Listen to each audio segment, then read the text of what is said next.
Good evening, I'm Isaiah Jacob. Earlier today, the ACC announced it will roll out its new 9-game conference schedule for the 2026 football season. Each team will also be required to play at least 10 games against Power 4 competition. In his first comment since being named Michigan interim football coach, Biff Poggi was asked how both he and his team have handled the events of this last week. It has been a tumultuous time, and a lot of anger, and then first disbelief, then really what we're in right now is the phase of the kids, quite frankly, feel very betrayed, and we're trying to work through that. Michigan will play in the Cheez-It Citrus Bowl against Texas on December 31st. The Blue Jackets are on the ice tonight hosting Anaheim at 7. Pre-game coverage starts right here on The Fan at 6:30. This update was sponsored by the BMI Federal Credit Union. Get a holiday loan and choose loan amounts from $1,000 to $5,000. Visit bmifcu.org/holiday loan for details.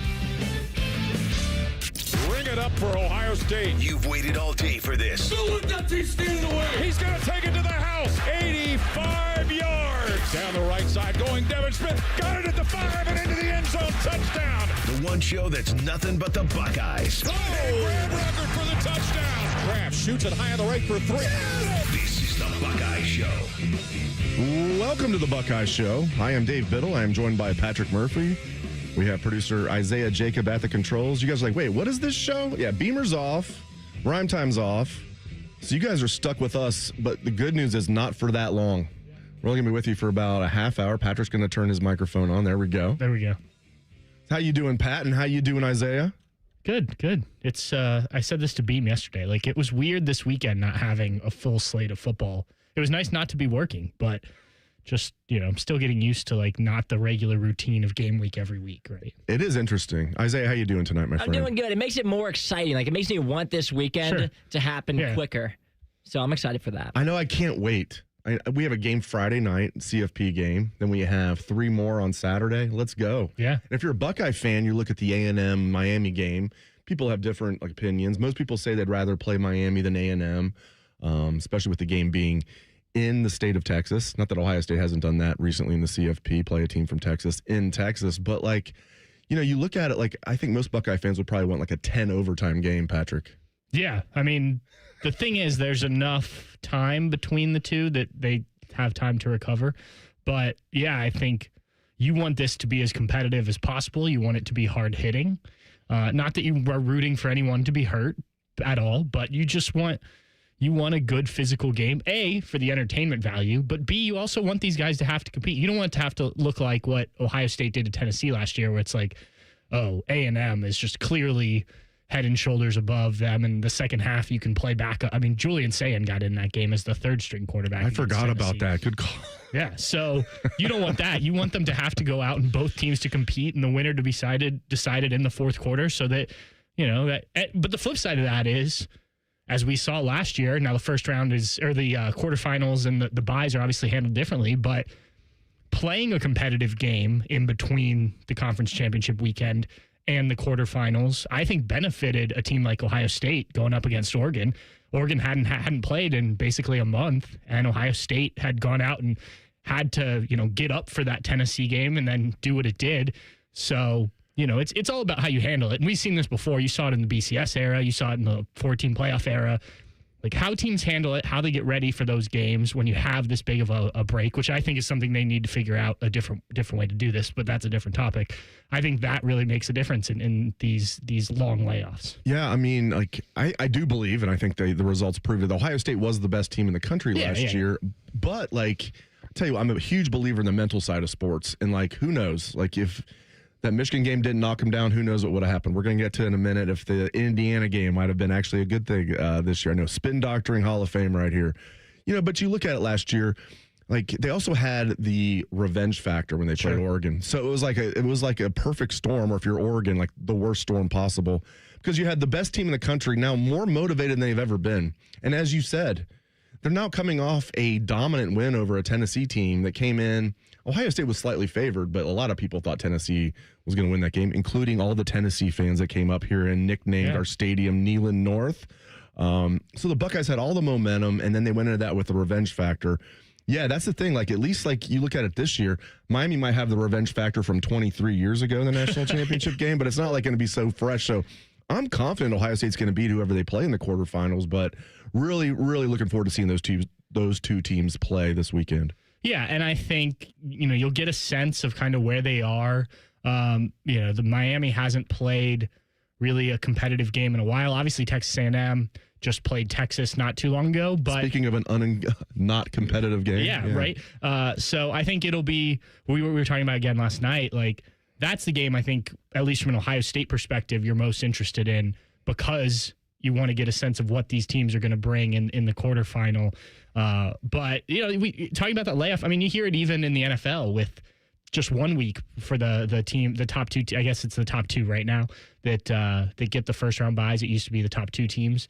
So, the top team in each conference. Yeah. Yep. So it used to be the top four. It's overall. it's the rest versus rust conversation, right? And again, I think Ryan Day went through it when we met with him the day after the Big Ten championship game, like sort of their plan. And he talked about it. I believe the term he used was keeping their edge. Like, yeah, you got to get guys the rest that they need.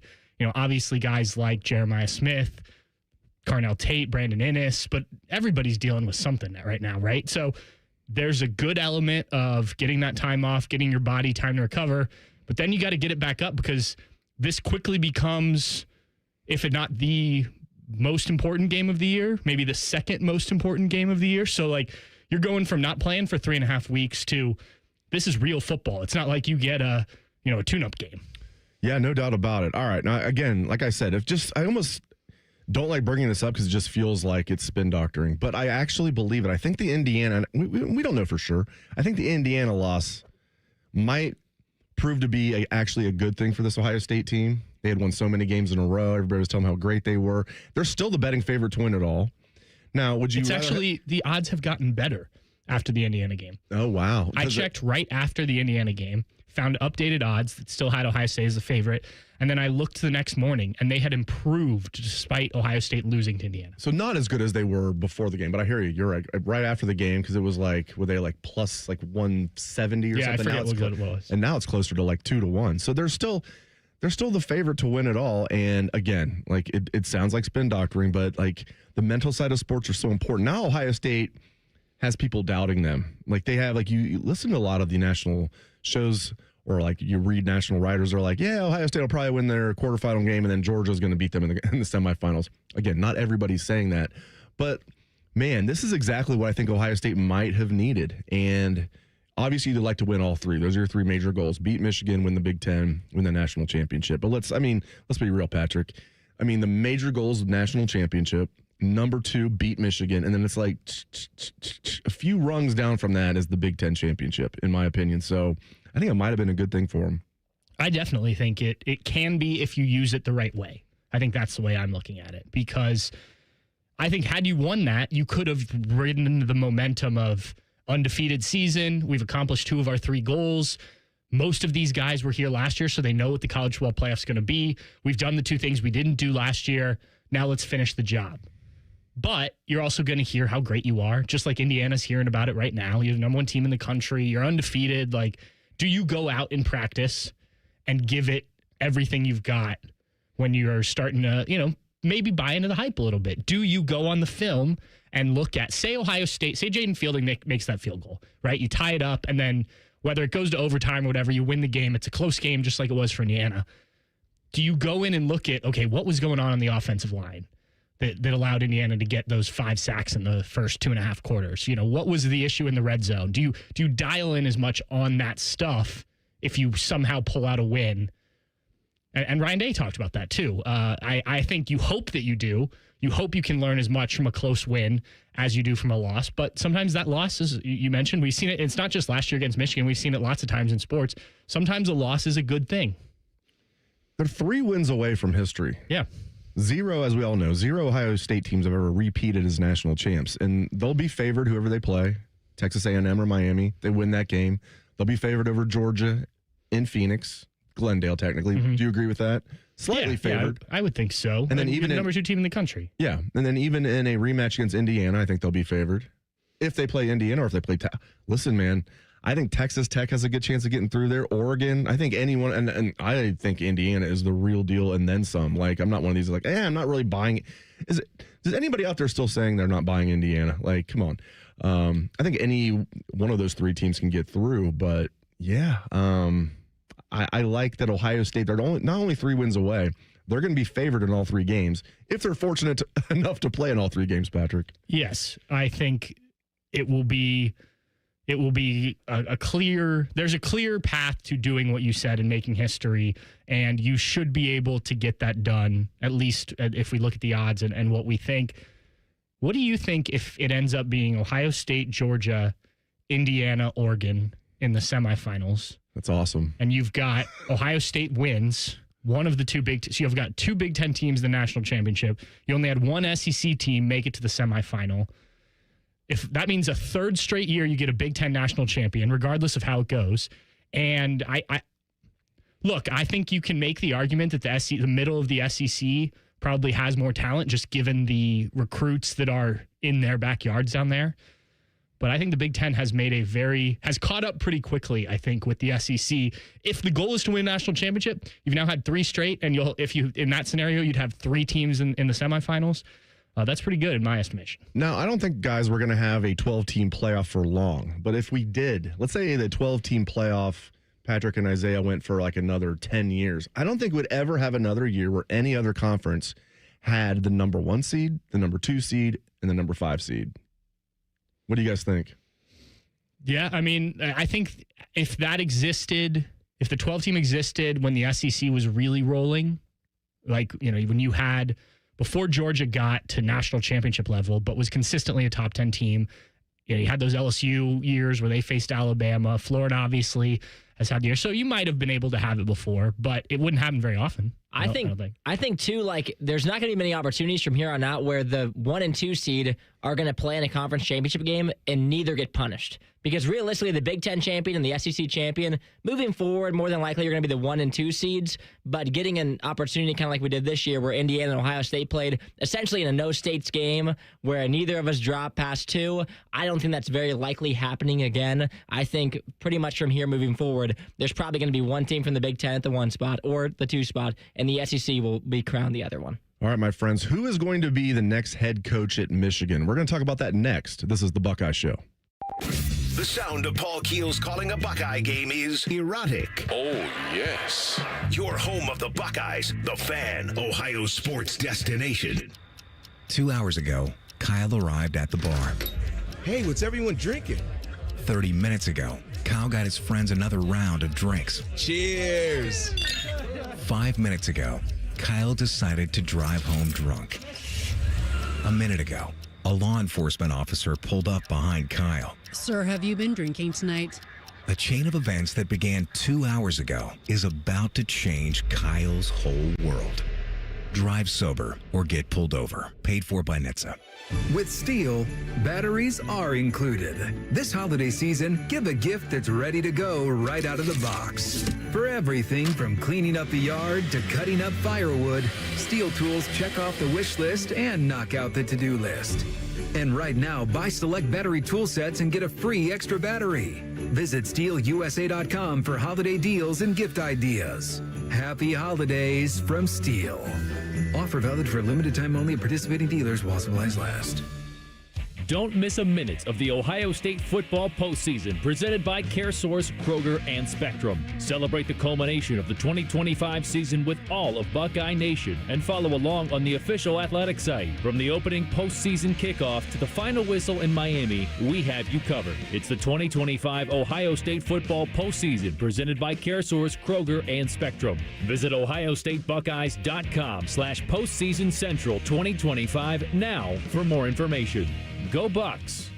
Attention Columbus. Town Properties just clinched the title of the largest residential property manager in Columbus, thanks to the Columbus Business Journal. With pride, we oversee 25,000 plus households in the Columbus metro area, ensuring fantastic places to call home. Whether you're on the hunt for an exceptional living space, a top-notch association management company, or a property manager for your multifamily portfolio, visit our website at town.properties.com and let us elevate your living experience. Town Properties, always managing great places to live.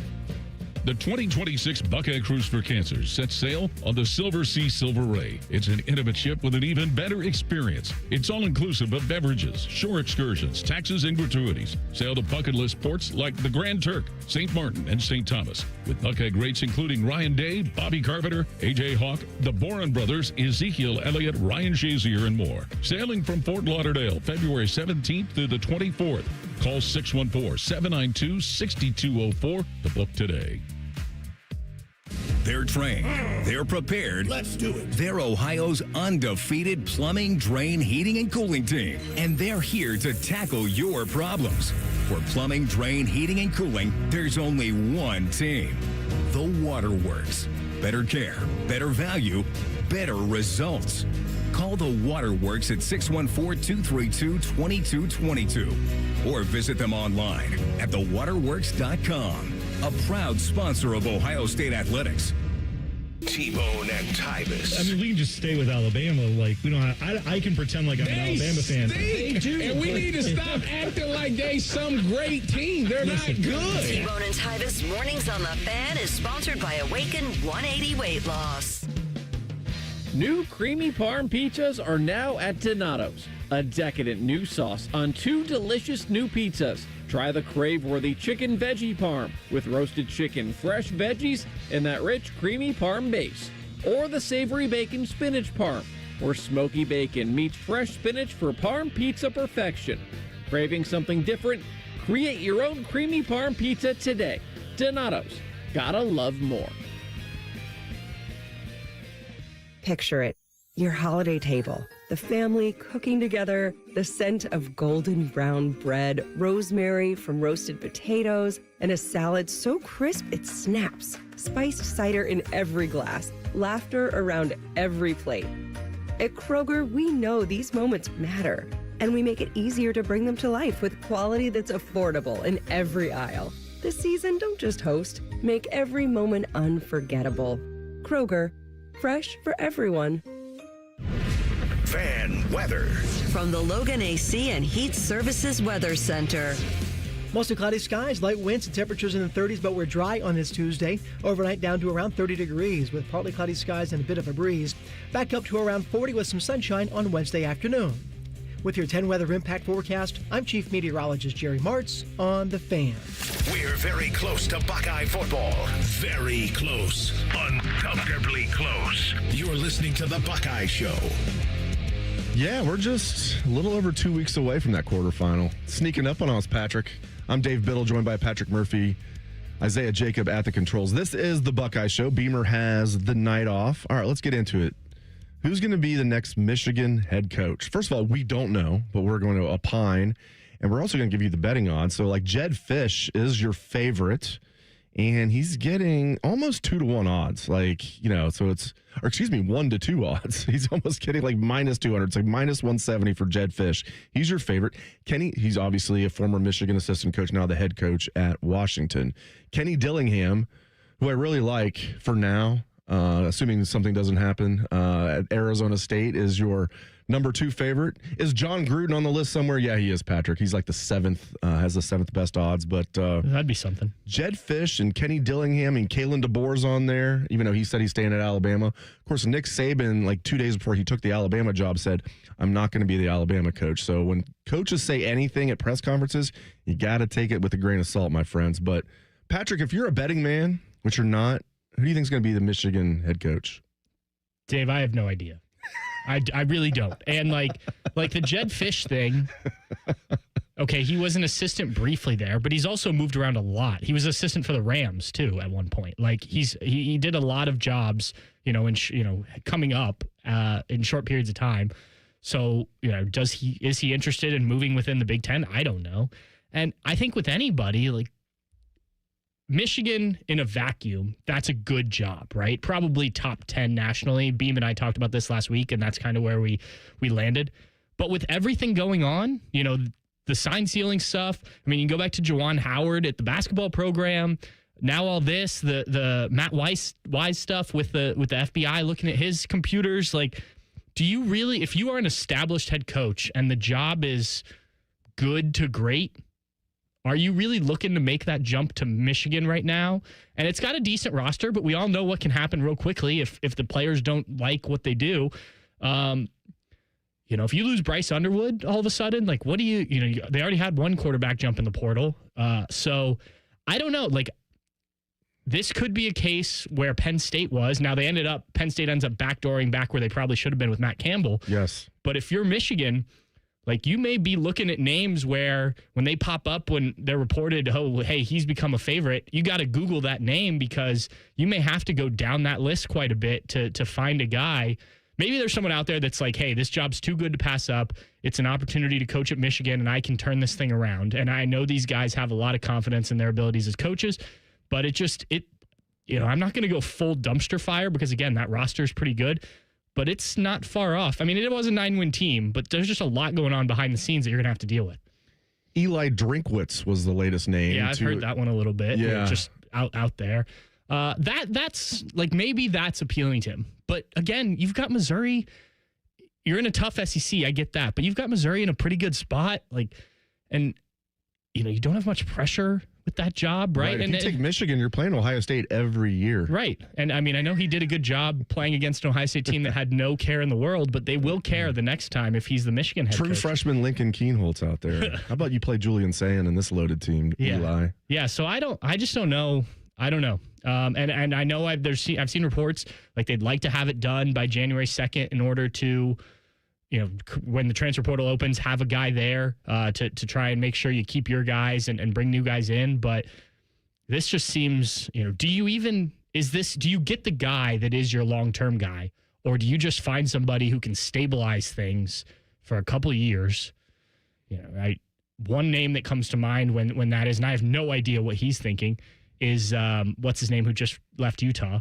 Kyle Whittingham. Yeah. If he says he's not retiring, or at least that's the reporting out there, I'm not sure he's going to want to get right back into a college program right away. I know there's been talk about the NFL and his interest in that, but he's an older guy. He knows how to do things. If you could get him for 2 years to stabilize things, maybe you do that.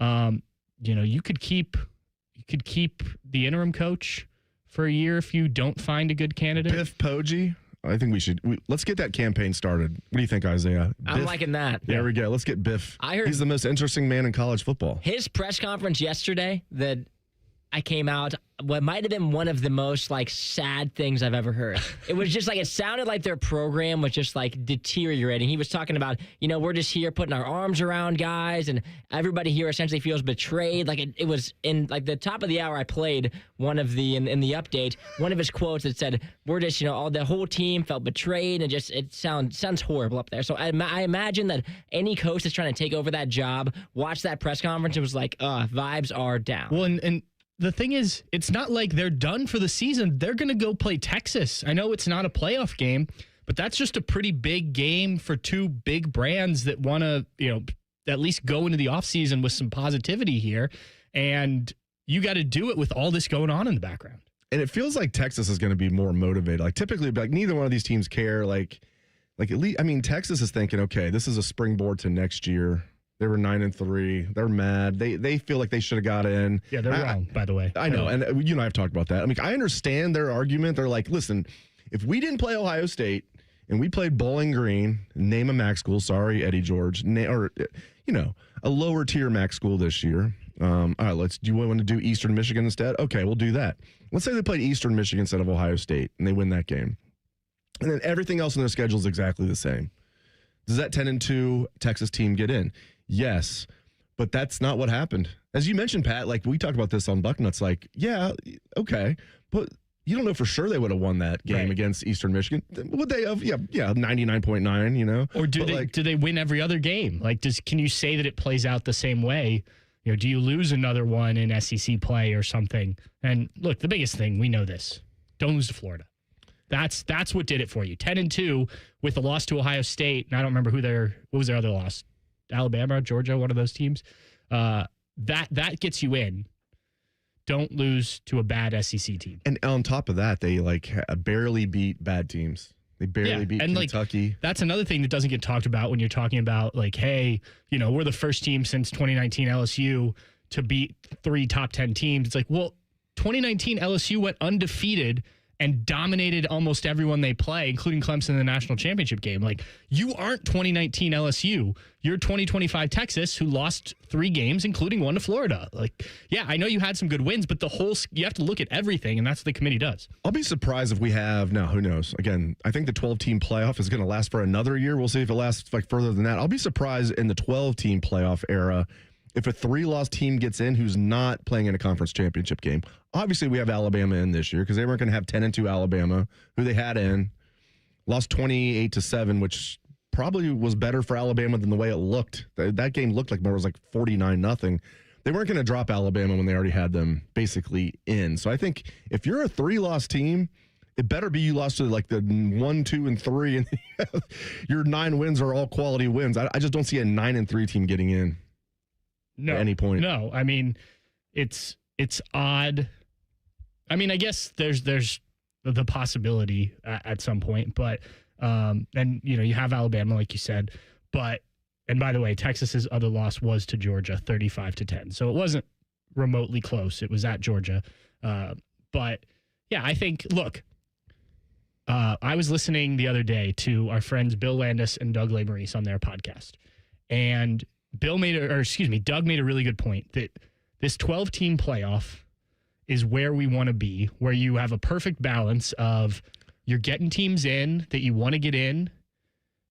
Teams are getting left out that probably could make an argument. You want that drama. You don't want to just put everybody in. He said, I love what Doug said. He said, college football media, there's too much complaining. He's totally right. Mm-hmm.